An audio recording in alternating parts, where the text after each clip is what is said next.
Hey guys, Freddy here. Welcome back to another House Rules video. And this one's going to still be about initiative systems.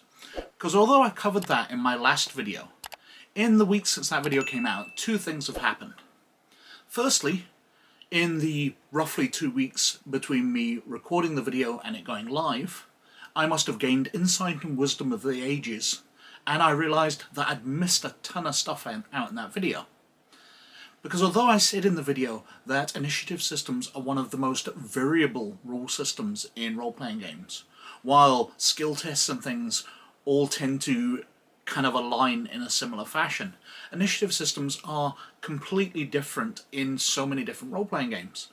And basically in my video I covered a bunch of systems which were very, very similar. So I was very disappointed in myself, and I'm going to rectify that and I'm going to go back and look at a bunch.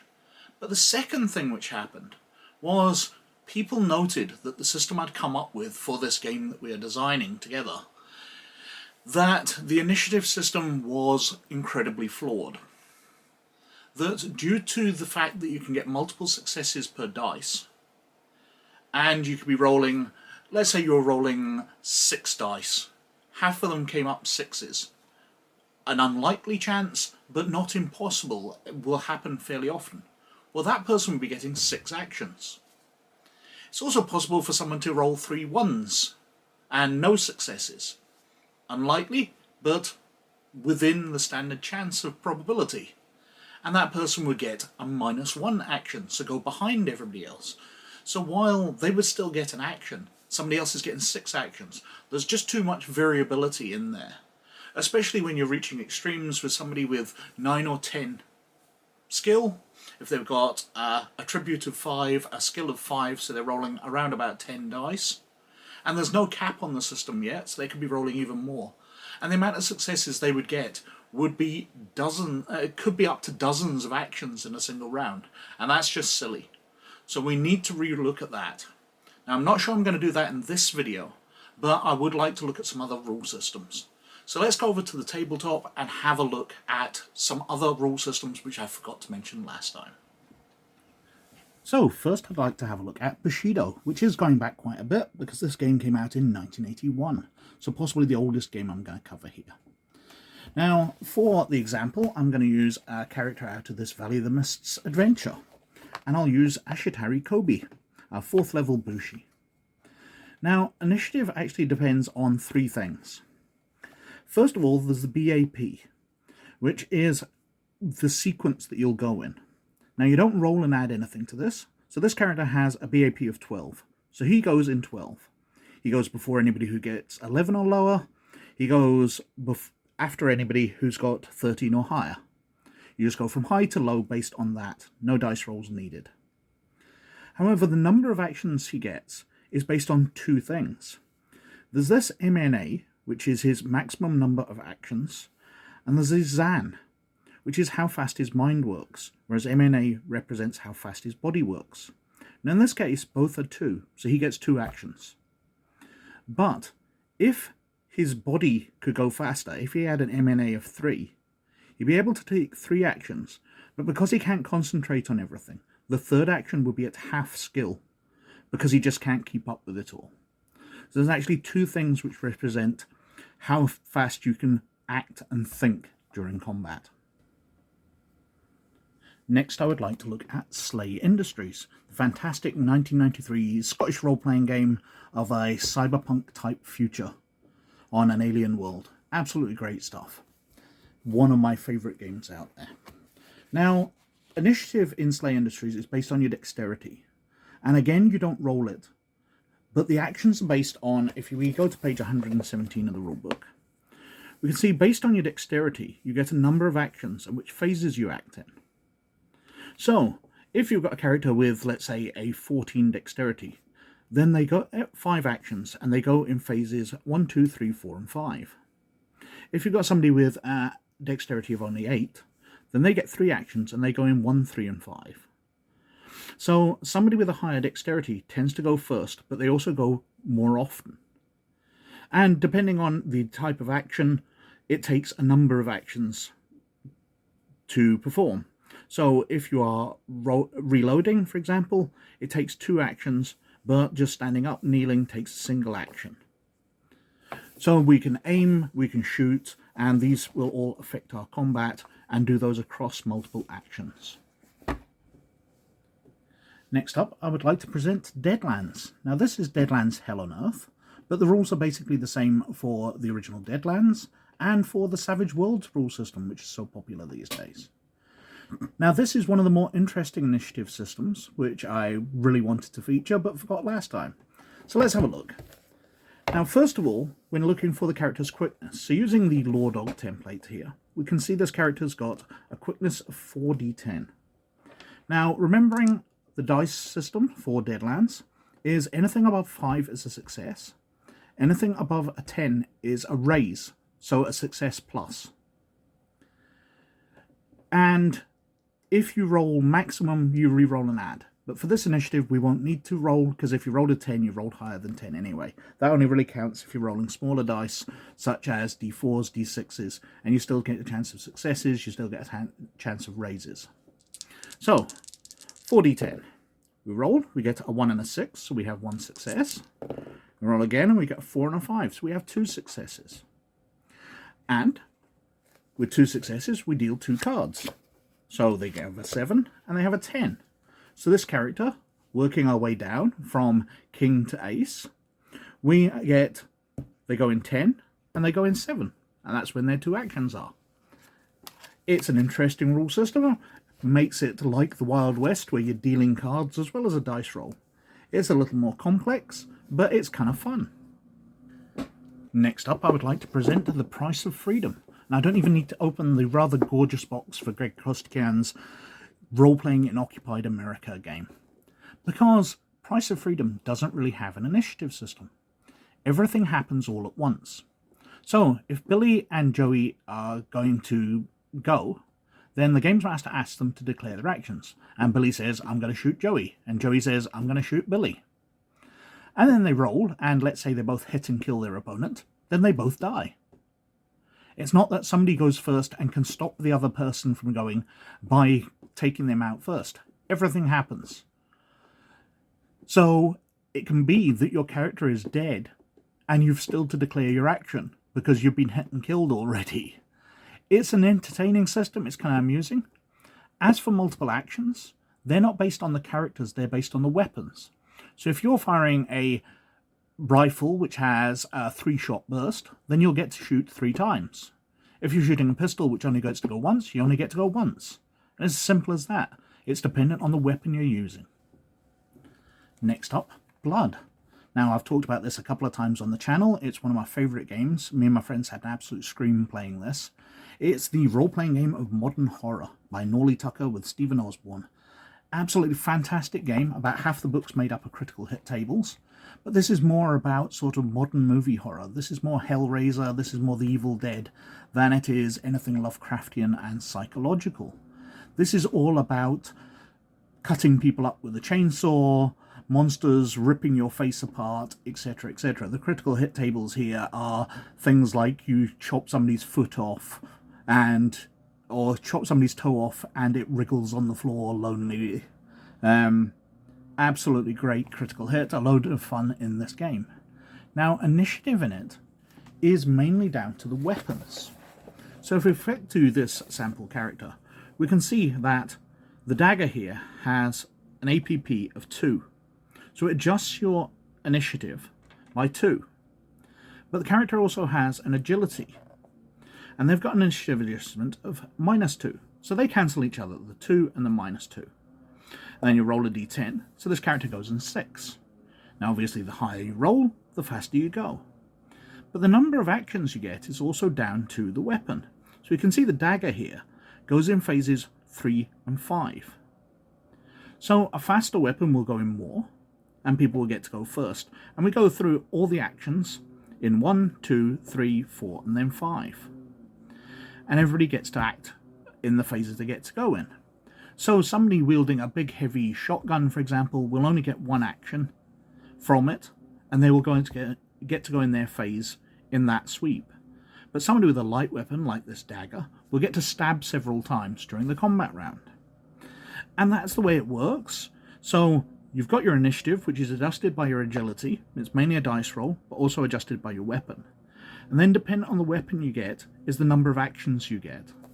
And it will affect how soon you get to go, because even if somebody rolls worse than you, if they've got a faster moving weapon, they will get to go possibly several times before you get to go. Next up, Alternity, the very turn of the millennia role-playing game from TSR, although this version has the Wizards of the Coast logo on it, because Wizards obviously took over TSR. Now, initiative in this, everybody gets one action. It's very Dungeons & Dragons-like in that fashion. But for the sequence you're going in, you're rolling on your action check. So we're going to roll a d20 against these. Now, depending on where you get, we go from an amazing score down to good, to ordinary, to marginal. We also go in the sequence that players go before NPCs. So we rolled a 16. We rolled bad, we rolled low, so we've got a marginal success. Now, for the people that rolled amazing, they go first, then any NPCs which got amazing, then any players who got good, any NPCs that got good, any players which got ordinary, any NPCs which got ordinary, then this character gets to go with anybody else, any other players who rolled marginal, and then any NPCs which got marginal as well. And that sequence you go in, going from how well you rolled on this round against the dependent action check scores for your character, which vary depending on what your character's attributes are. So some people can get more easy, amazing successes than others. Next up, Become a Small Mouth, 2nd edition. Now this is a fun game where it's very flexible, lots of advantages and disadvantages, allows you to create almost anything out of anime in it. The combat system is based on how good you are at combat. So, if we use the fantasy dwarf here, out of this book, we can see we're using their attack combat value of 6. Now this is usually an average of your body, your mind, and your soul. But 6 is not the average of 6, 4, and 5. 5 would be. Because they also have melee attack level 1. So if they're attacking in melee combat, or they've got unarmed attack level 1, they add 1 to this value to create their attack combat value, which gives them 6. And then they are rolling a d6 and adding it together. So we've got 6 and 5, they go in 11. So they go before anybody who got less, and after anybody who got higher. It's simple as that. The better you are in combat, the more skilled you are with weapons and different advantages, the faster you will go, because you know more about battles, you'll be able to plan things out better. Now, speaking of knowing what you're doing in combat, Mark Miller's Traveller. Now, this is a version of the Traveller rule set. Traveller is obviously one of the oldest role-playing games out there, and it uses its initiative based on your leadership. Well, actually, there's 3 different initiative systems. Let's go through all 3. If we turn to page 52. Firstly, we've got group initiative by size. This posits that a smaller group will be able to be more reactive and responsive in combat. So 3 people will be able to organize themselves in a fight far better than 20 people.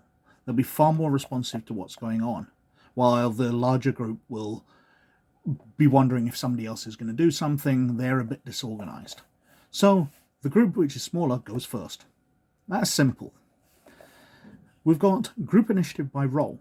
So the leader of your group rolls their leadership skill. They roll 1d6, they roll a 1, they add it to their leadership score. If that is higher than the enemy, then you go first. If it's lower than the enemy, then you go second. And the third system is everybody gets to roll their leadership. They're organising themselves, they know what everybody else is going to do by how they would command the group, and everybody gets to roll their leadership. Roll a dice. This d6 seems to be only rolling 1s today. And they get to go in sequence of high to low. But it's all based around the leadership and your knowledge of what goes in battle, rather than just simple reflexes. So more older, more seasoned characters, as in the Traveller rules, you can go through many careers before you start play. And you can start off as a highly ranked individual with a high leadership skill. They'll know a lot about tactics, they'll know a lot about how groups work, so they'll be able to go first in combat because they know what's going to happen. They've got all that experience. And finally, Cyberspace. Now, Cyberspace is another game which has a very stripped down initiative system, which is odd because Cyberspace is a game which loves its rules. It absolutely adores having complex rules, but initiative's not one of them. Basically, if we turn to page 40 here, we can see the sequence of actions. And the 5 parts of the round are referred to as phases.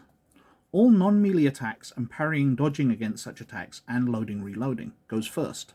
Moving maneuvers and vehicular maneuvers, then melee attacks and melee parrying, then character movement, and then static maneuvers and special maneuvers. So, if you are doing things, non-melee attacks or ranged weapons, you go before people. If you're running up to somebody, then they get character movement, so they go in 4. And that's how it works. It's very dependent on your action, what sequence you go in. And everything within those actions is resolved. So if somebody's going to charge up to somebody with a sword and hack at them, but the person is going to shoot them as they run up, then the shooting action goes first. So you can shoot down somebody who is charging up to you. But if you are shooting somebody else who's shooting back at you, you can shoot each other at the same time and hurt and kill each other. Those actions are resolved at the same time. But otherwise, it's in that sequence. So non-melee attacks and parrying, dodging against such attacks go first. Moving maneuvers and vehicular maneuvers, melee attacks, character maneuvers, and then static and special maneuvers. So, we've now had a better look at initiative systems. We've had a look at systems which involve playing cards. We've had a look at systems which involve the weapons. We've had systems which involve no dice rolls at all, that everything's just figured out all at once. And what does all of this mean for this system that I'm coming up with your help? Well, not a lot at the moment, because I'm afraid I've kind of been a little dishonest with you. Because there's an extra system in the dice resolution mechanics, which I intend to bolt in later, which accounts for this. So quite simply, we'll put a cap on the initiative system. And excess successes beyond that, so we'll say maybe 4 or 5 actions will be the cap. We'll have to decide on that as we go along. But anything beyond that gets carried over into a dice pool. Because you being very fast in combat will give you a certain amount of extra dice you can use in other roles. And that's what I intend in the entire system. I'm very heavily ripping off the 2d20 rule system from Modiphius that they use in their Star Trek Adventures game. Because I really like the way that you can put dice to the side, either for yourself or for the entire party. That it can be dipped into, and it's not automatic successes. You haven't rolled a success and can use that. It's just an extra dice you can pull out. So you're going very fast in combat, so you get to shoot a bit better because you are so much ahead of everybody else. Or perhaps you get to dodge and attack a bit better because you're so much ahead of everybody else. Or you get to lend that to somebody else. Somebody else gets to be better in combat because you were quick and were able to give advice. So we'll come to that rule system in the fullness of time, but I don't really want to change the initiative system because these excess successes will prove useful.